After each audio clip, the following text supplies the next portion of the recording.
और ऐसे प्रश्न पूछ रहे हैं जो केवल इनके नहीं हैं, आप सबके हैं, ऐसा इनका कहना है।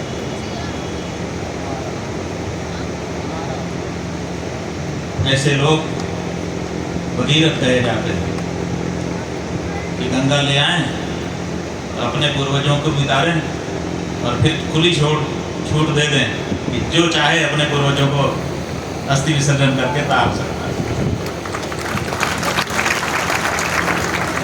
तो अच्छा है, इनका अभिनंदन है।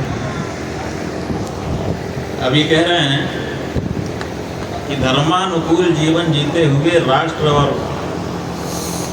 स्वयं का, समाज का अभ्युत्थान कैसे करें। तो हम इनको बताना चाहेंगे कि धर्मानुकूल जीवन के बिना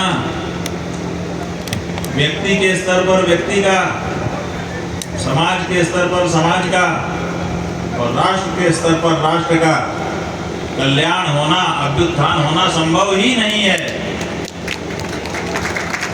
अगर आपको ऊंचा उठना है तो अपने जीवन में आपको धर्म लाना होगा।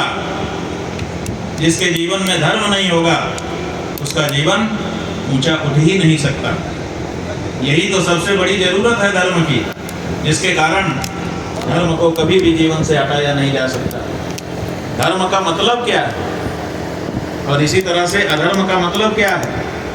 धर्म माने वो चीज जिससे हम ऊंचा उठते हैं और अधर्म माने वो चीज जिससे हम नीचे गिरते हैं, जो हमारे पतन का कारण है। इसलिए धर्मानुकूल जीवन ही आपको ऊंचा उठाएगा, किसी भी स्तर पर आप उसको लेकर के चले जाएं।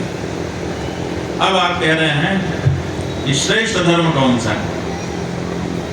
श्रेष्ठ का मतलब इनका है कि बहुत सारे धर्म हैं, हम एक धर्म को ही हमको बता दीजिए तो उस पर फोकस कर लें, यही मतलब है ना कि कोई एक धर्म बताइए कर्तव्य। तो ये बात युधिष्ठिर ने भीष्म से पूछी थी महाभारत कि मेकम सर्वधर्माणाम धर्मो गौतमे मतः। सब धर्मों में एक धर्म हमको बताइए। स्तुवन्तं कंकमर्चन्तः प्राप्नुयात्मानं शुभम्। किस धर्म का आचरण करते हुए मनुष्य अपना कल्याण कर सकता है। अनेक धर्म हैं, उनमें से एक धर्म बता दीजिए। युधिष्ठिर ने सरशैया पर लेटे हुए भीष्म से पूछा तो भीष्म ने कहा कि एक ही धर्म अगर आप चाहते हो, और विशेष करके आप कह रहे हैं कि मायावी कलयुग, वो तो द्वापर में बता रहे थे भीष्म, लेकिन आसन्न था कलयुग, इसलिए उनकी दृष्टि, विद्वानों की दृष्टि बहुत आगे की होती है। तो उन्होंने द्वापर में यद्यपि बताया लेकिन बात कलयुग की ही बताई। उन्होंने कहा कि अगर एकमात्र धर्म आप जानना चाहते हो तो भगवान नाम स्मरण ही वो धर्म है जिसका अनुष्ठान करने से हर तरह का कल्याण हो।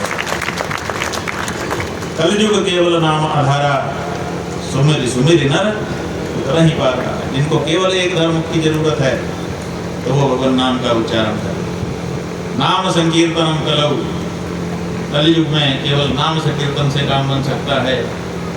बहुत सारे दुर्गुण कलयुग में हैं, लेकिन अस्ति एको महान गुण, एक महान गुण भी है, और वो क्या है कि भगवान नाम स्मरण मात्र से ये अंतःकरण को पवित्र बना देता है, और अंतःकरण का पवित्र हो जाना ही आपकी उन्नति का साधन है। इसीलिए कलयुग में भगवान नाम का स्मरण ही एकमात्र उपाय है।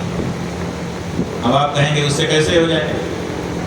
कथाएं तो बहुत सारी कही गई हैं, लेकिन हमने संकेत में आपको बताया कि जब आप भगवान का नाम लेते हैं तो फिर होता है, कोई पूछता है कि किसका नाम ले रहे हो, तो आप बताते हैं कि इस नाम का नाम ही वो है। फिर नामी के बारे में फिर चिंतन आ जाते हैं कि उनमें क्या ऐसी विशेषता है कि उनका नाम हम ले रहे हैं। तो भगवान के गुण गण आ जाते हैं, उनकी लीलाएं आ जाती हैं। जब उनके गुण आते हैं, उनकी लीलाएं आती हैं और उनका बार बार आप चिंतन चर्चा करते हैं तो धीरे धीरे वो गुण और वो लीलाएं आपके अंदर प्रवेश करने लग जाती हैं। आप भगवतमय होने लग जाते हैं। तो जैसे जैसे भगवत गुण आपके अंदर आने लग जाएंगे वैसे वैसे ही आपका कल्याण होने लग जाएगा। तो ये कलयुग के लिए सबसे उत्तम सरणी है मार्ग। और कोई